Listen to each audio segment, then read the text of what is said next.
Good afternoon, everyone. I'm here to talk about the extraction tree where the source of enzyme is a soybean. The enzyme catalysis is detected by measuring either the appearance of product or disappearance of reactants. To measure something, you must be able to see it. Soy's nutritional value is high. It is a plant source of 8 of essential amino acids, making it the only complete non-animal protein. Whole soy foods are also an excellent source of fiber, B vitamins, calcium, and omega-3 fatty acids. So for the extraction C, the source of our enzyme is the soybean. The substrate is the urea. The enzyme of urea is the urease, and the product was ammonia and carbon dioxide. Its IUMB is hydrolase. So for enzyme urease, its optimal temperature is 60 degrees Celsius. It has a basic pH. Its cofactor is nickel, and the source was soybean. It has a single substrate, and the theory for this is the Michaelis-Menten. So the basis of detecting enzyme catalyzed reaction is esterification. It does not occur in aqueous solution, possible in organic solvents. The usage of organic solvent increases the substrate concentration to make the purification easier.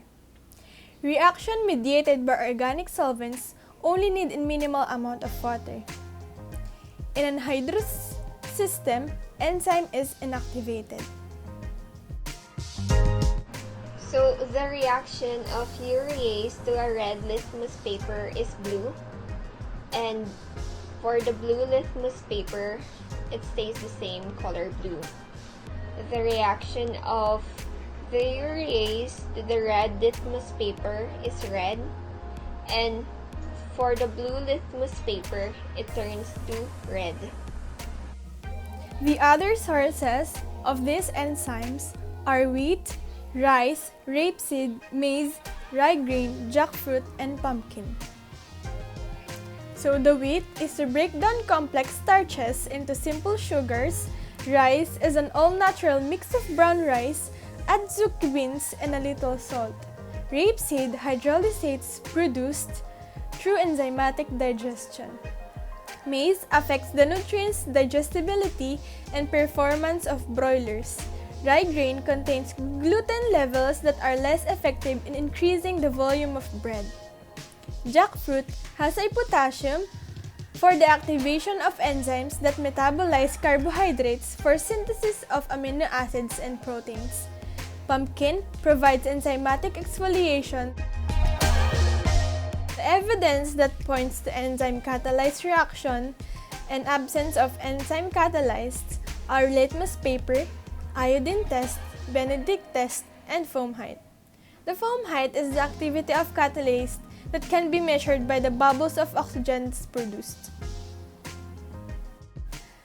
There are some instances where the boiled sample of enzyme is denatured because it does not reach 100 degrees Celsius.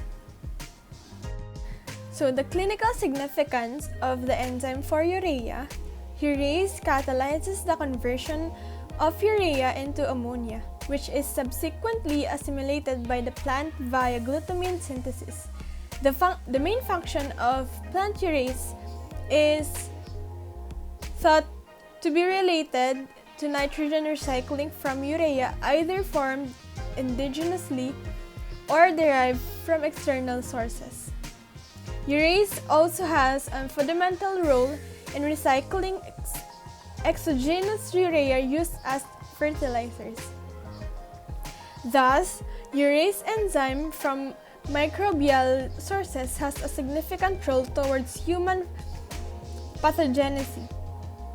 And plant urease enzymes is used as a vaccine on the basis of catalytic inhibition activity for protection against microbial infection. Plant urases can thus be applied for the treatment of many health disorders like gastrointestinal infection, and hypertension. And that's all for our report. Thank you for listening.